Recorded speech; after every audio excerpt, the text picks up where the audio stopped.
In July 1943, less than a year before the Normandy landings, the unified Allied command faced a new challenge in Sicily. Personal rivalries, rushed planning, and inexperienced units would test cooperation among the Allies, teaching them hard and costly lessons before the invasion of Europe.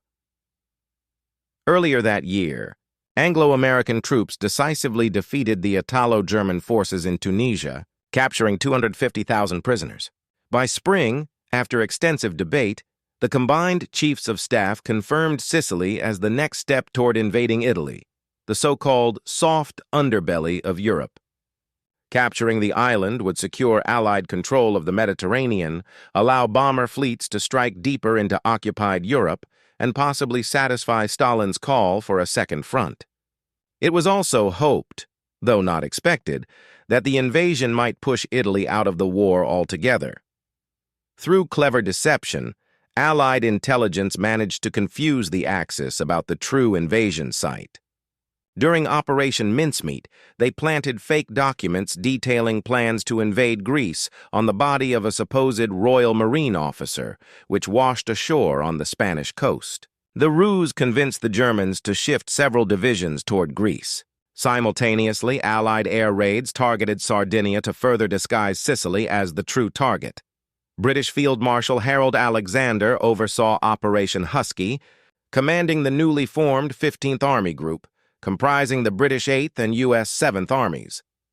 The initial invasion force numbered around 160,000 men, supported by 600 tanks, 1,800 guns, and roughly 4,000 aircraft from the Mediterranean Air Command, based in North Africa and Malta. Their objectives were to seize air superiority, disrupt Axis defenses, and provide close air support for ground troops. Opposing them was General Alfredo Guzzoni's Italian 6th Army, with 10 divisions, 6 of them static coastal defense formations, totaling around 200,000 troops and 260 armored vehicles. Reinforcing them were about 30,000 German soldiers from the 15th Panzer Grenadier and Hermann Göring Panzer divisions. Although understrength and recently battered on the Eastern Front, they still fielded around 100 Panzer III and IV tanks and 17 formidable Tiger tanks. In the skies, the Axis could muster up to 1,600 aircraft based in Sicily, Sardinia, and mainland Italy, though Italian squadrons suffered from outdated equipment. The Livorno and Napoli divisions were among Italy's best, but relied on obsolete or captured vehicles. Axis armor was organized into mobile units, the strongest being Battle Group Schmalz, tasked with countering Allied landings near Syracuse, Augusta, and Catania. Officially, German forces were under Italian command, but in practice, they operated independently. Both Allied ground commanders, Bernard Montgomery and George Patton, criticized the invasion plan during its development. They wanted to use their battle-hardened North African veterans, but Alexander insisted on assigning fresh troops to gain combat experience. Air Chief Marshal Arthur Tedder also voiced concerns about Axis air power, suggesting that capturing the airfields in southeastern Sicily would enable Allied fighters to operate from the island itself. Patton and Montgomery pushed for more close air support during the landings, but Tedder argued that focusing on destroying enemy airfields would yield greater control of the skies. By early June, Allied preparations intensified. On June 11th, their Navy and Air Forces bombarded the fortified islands of Pantelleria and Lampedusa into surrender. Then, beginning July 2nd, 7 days before D-Day, Sicily and southern Italy were pounded by relentless air and naval strikes aimed at crippling defenses and supply routes. The bombardment forced the Axis to move most of their aircraft to mainland Italy, leaving only about 125 planes on Sicily. By this time, the Mediterranean Air Command had achieved air superiority, though the German Luftflotte II still retained bomber and fighter reserves capable of launching a counterattack. As the invasion of Sicily begins, British and American paratroopers prepare for their airborne assault. The airborne phase of Operation Husky has been organized hastily, and several commanders express concern about the plan to drop troops during the night of July 9th. Major General Matthew Ridgway, commander of the U.S. 82nd Airborne Division, fears friendly fire incidents and worries that American pilots lack the necessary night flying experience. In total, Around 5,300 airborne troops are scheduled to land in Sicily.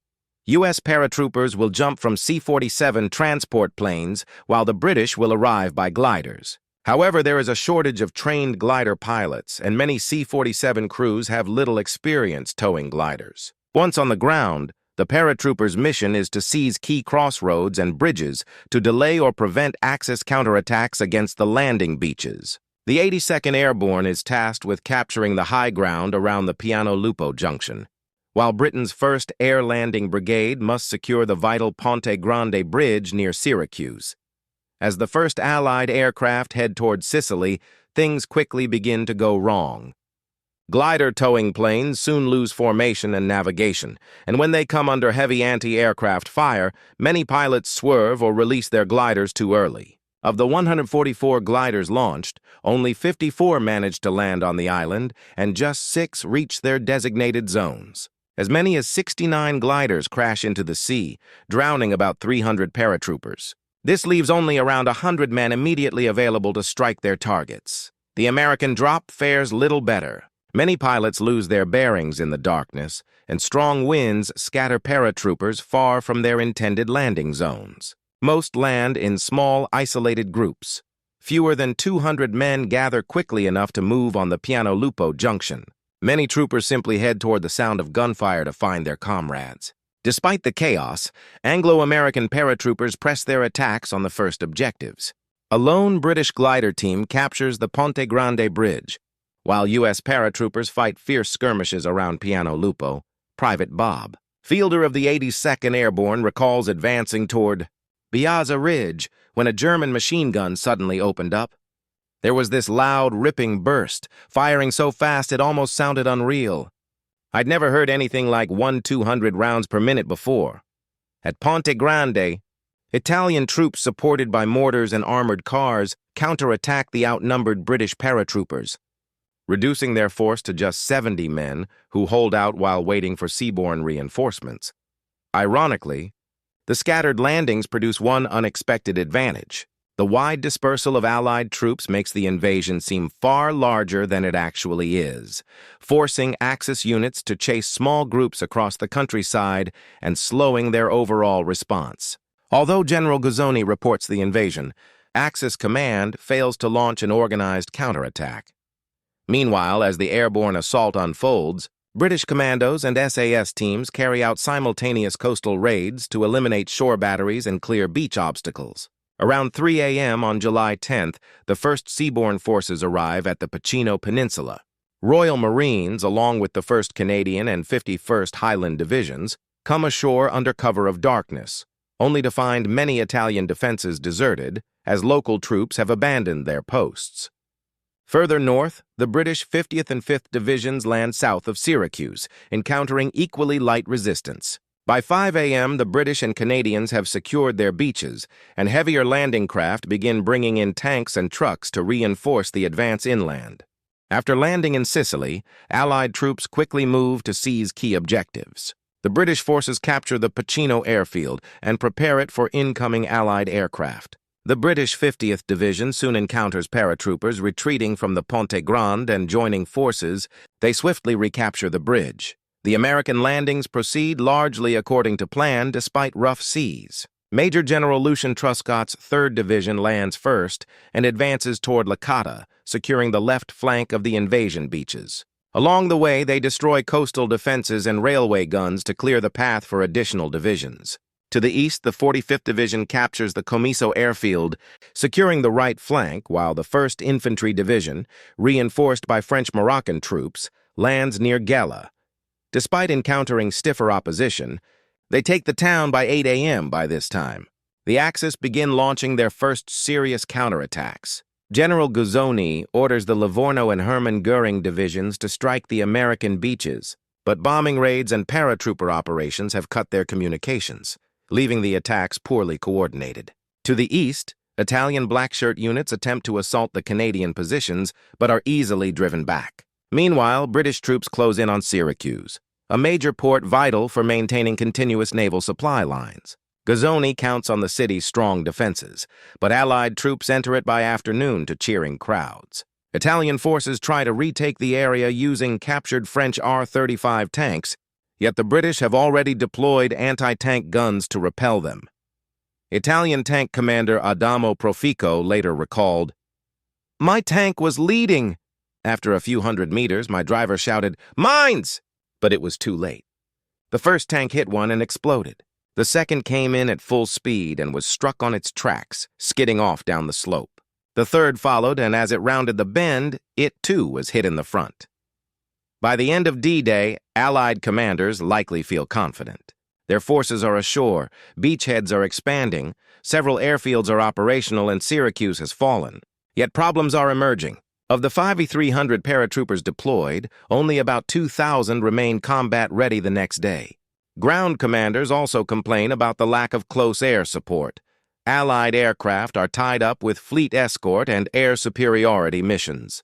This gap allows the Luftwaffe to strike the Gela transport area, sinking the ammunition ship SS Robert Rowan. The Axis, recovering from their initial confusion, begin organizing stronger counterattacks. Battle Group Schmaltz blocks the Allied push toward Augusta, while the Livorno and Hermann Göring divisions regroup for a more determined assault on the Gela beachhead. On July 11th, 3 Italo-German columns launch their attacks toward Gela. In the west and center, the Americans repel the Livorno division with heavy casualties, but German panzers from the Hermann Göring division break through the thin U.S. defensive line and advance toward the beaches. With Allied tactical aircraft engaged elsewhere, the U.S. 1st Division scrambles anti-tank guns and newly landed armor to stop the attack. A few vulnerable naval spotter planes launched by catapult managed to direct offshore gunfire, pounding the advancing Germans and halting their assault. Realizing the Allied fleet's devastating firepower, Axis commanders withdraw and establish blocking positions around Caltagirone. Despite their setbacks, Axis counterattacks slow the advance of the American 1st and 45th Divisions. The Luftwaffe fares little better. Its remaining squadrons launch sporadic, desperate raids from Sicily's few operational airfields. German ace Johannes Steinhoff later wrote, "With what remained of our group, we flew along the north coast over Mount Etna, diving on the B-17s in uncoordinated attacks. We were too few to inflict much damage, and even that depended on reaching the bombers at all." To reinforce U.S. troops, another airborne drop is scheduled for the night of July 11th, but it ends in tragedy.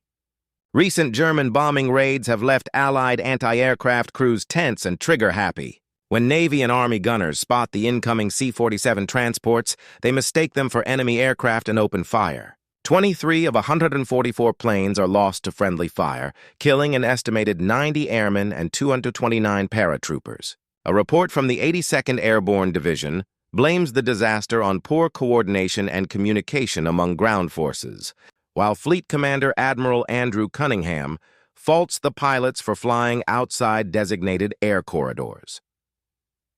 As the American advance slows, the British Eighth Army continues to press forward elsewhere on the island.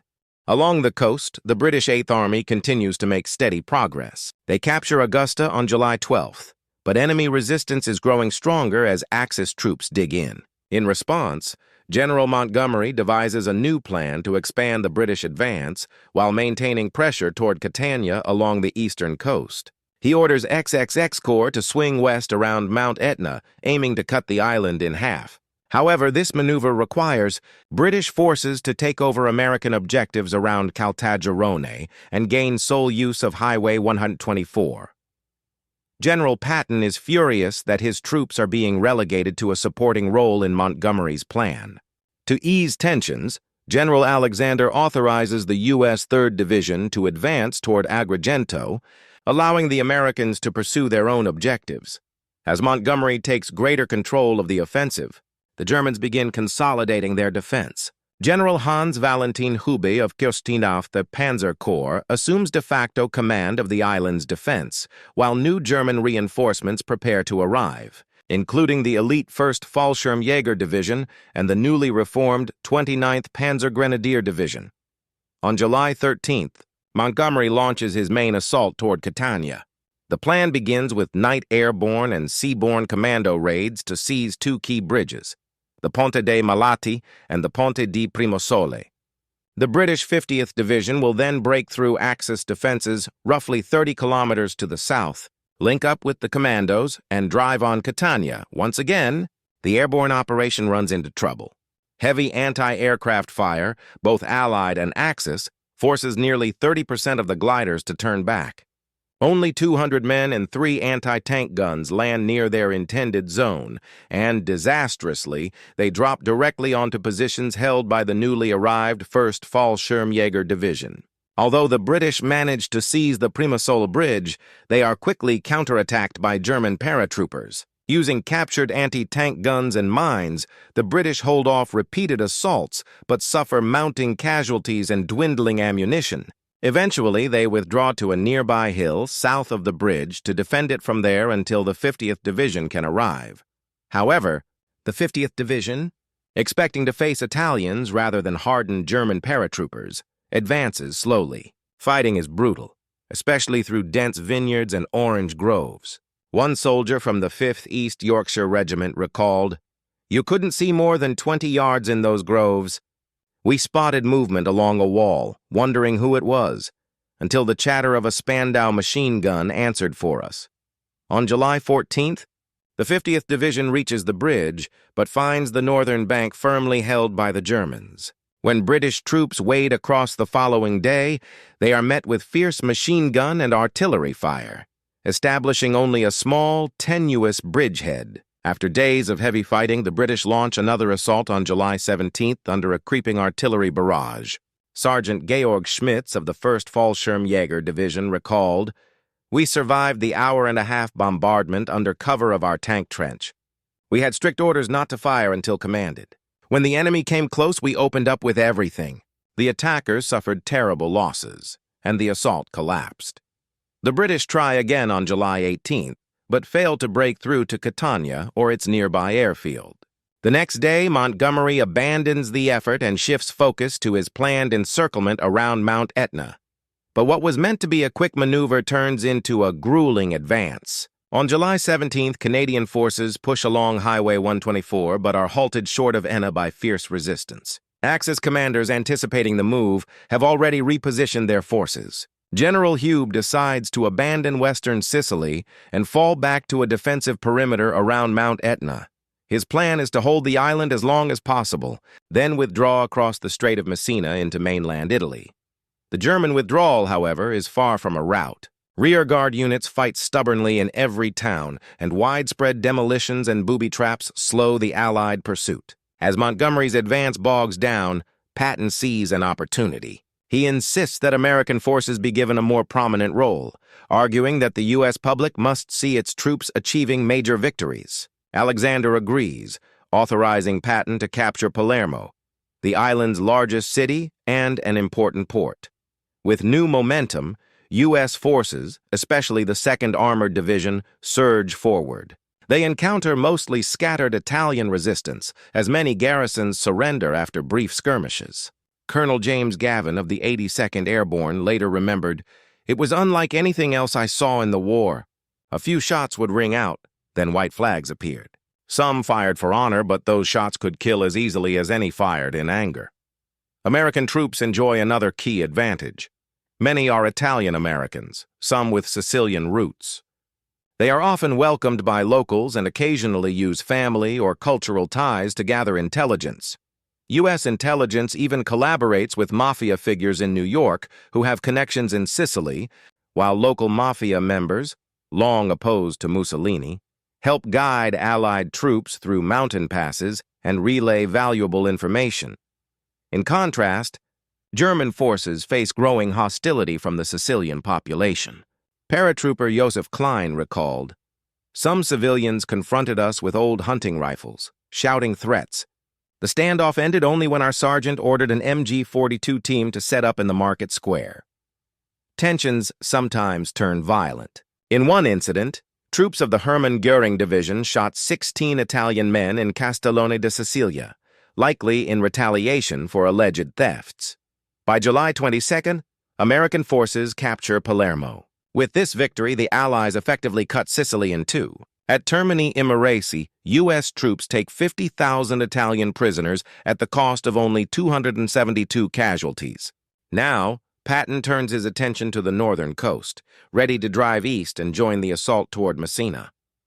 For General Patton, the campaign has now become personal, a race to see whether the Americans or the British will reach Messina first. Meanwhile, in Rome, events take a dramatic turn. Italian dictator Benito Mussolini is voted out of power by the fascist Grand Council and promptly arrested. His era as Il Duce is over.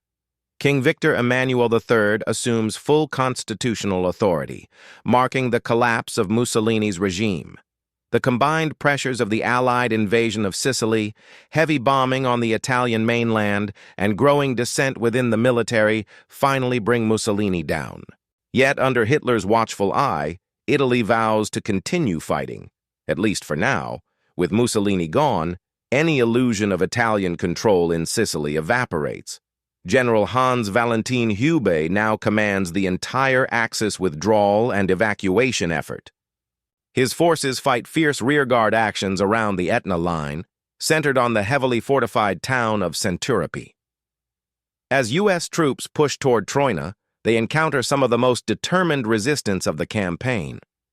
German anti-tank guns, machine guns, and carefully positioned tanks inflict heavy losses. In the narrow mountainous terrain, even small Axis units manage to delay entire Allied divisions. Progress is further slowed by poor coordination of close air support. The process for calling in airstrikes is slow and confused, and unreliable radios fail in the mountains. On top of this, unclear boundaries between U.S. and British sectors lead to tragic incidents of friendly fire. During the assault on Centuripe, American fighter-bombers mistakenly attack British positions. Furious, Lieutenant General Oliver Leese of XXX Corps calls General Omar Bradley to complain, "What have we done that your chaps would want to bomb us? They've hit right on top of my headquarters. They've plastered the town." Many Allied troops, especially new or inexperienced ones, are nearing their breaking point. Major Derek de Stackpool of the 7th Royal Marines, a green unit, later reflects on the chaos. "My God, when I think of all that went wrong, the unpreparedness, the rush, the amateurish mess of it all. Poor old 7th RM, never have so many been buggered about by so few." Only the arrival of battle-hardened reinforcements from North Africa turns the tide. The British 78th Battle Axe Division joins the fight, and together with the Canadians, captures Centuripe and its commanding heights on August 1st. On August 6th, after 24 Axis counterattacks, the U.S. 1st Division finally takes Troina. With these key positions lost, Hube realizes the campaign is finished. He accelerates preparations for evacuation, but continues to delay the Allies through stubborn defensive actions. The British 3rd Division, advancing along the coast, is pinned down at Monte Fratello. To break the stalemate, Patton orders a series of amphibious end runs behind Axis lines on August 8th, 11th, and 16th. Risky but effective, these surprise landings help quicken the Allied advance. The British also carry out their own landing on August 16th, attempting to trap the retreating Hermann Göring Division, but the Germans slip away just in time. At last, both Allied forces converge on Messina. During the night of August 16th, the U.S. 3rd Division enters the outskirts of the city. Hube's meticulously planned evacuation is nearly complete. The narrow straits, protected by coastal guns and flak batteries, prevent the Allies from effectively disrupting it. By August 17th, the battle for Sicily is over. The Allies have conquered the island, but the German army has managed to escape across the Straits of Messina, ready to fight again, this time on the Italian mainland. By August 17, 1943, General Hans Valentin Hube's command is among the last Axis units to leave Sicily. Operation Husky has come to an end. Out of roughly 460,000 Allied troops committed to the campaign, about 5,000 were killed, 16,000 wounded, and 3,500 reported missing. Of those killed, around 2,400 were paratroopers. German casualties total roughly 4,500 dead, 13,500 wounded, and 10,000 missing or captured. while the Italians suffer heavily, around 4,650 killed, 5,000 wounded, and up to 152,000 captured or missing.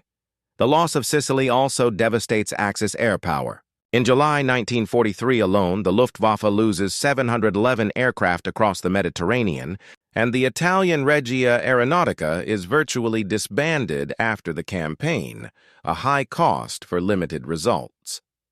Despite victory, the Allies are left with serious criticisms. As their first major joint amphibious operation, coordination is often poor. Rivalries, communication failures, and disagreements between commanders frequently hamper progress. Army generals complain that air support is unreliable or absent, while air commanders insist they were striking deeper Axis positions.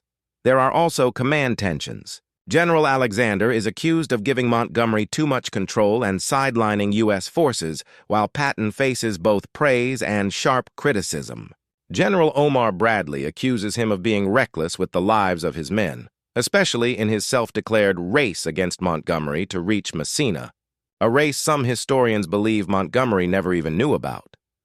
Patton's reputation takes another hit when reports surface of him slapping 2 enlisted men in military hospitals. Further controversy erupts after U.S. troops massacre 73 Axis prisoners at Biscari on July 14th, an atrocity allegedly carried out under an informal no prisoners order, which Patton later denies issuing. Still, the most significant missed opportunity lies in Hube's orderly withdrawal.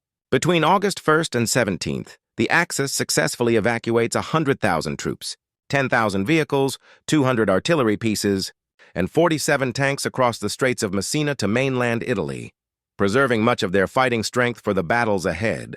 Yet Husky offers vital lessons. Future Allied operations would apply these hard-earned experiences. Aircraft in later invasions would carry bold black and white invasion stripes to prevent friendly fire. Airborne operations would be given more planning time, better equipment, and specialized Pathfinder units to mark drop zones. Rugged radios and clearer air support protocols would improve coordination between ground and air forces. But the campaign's greatest consequence is political. The fall of Mussolini throws Italy's role in the war into doubt. While the Allies demand unconditional surrender, Italy hesitates, and the fighting soon shifts north, to the Italian mainland. Many of the same soldiers who fought in Sicily will soon face each other again across the rugged terrain of Italy, from Salerno to Monte Cassino. Operation Husky has achieved its goals: the opening of the Mediterranean, the collapse of fascist rule in Italy, and a vital stepping stone toward the European mainland. But it also marks the beginning of a long, grueling campaign that will test both sides' endurance for the rest of the war.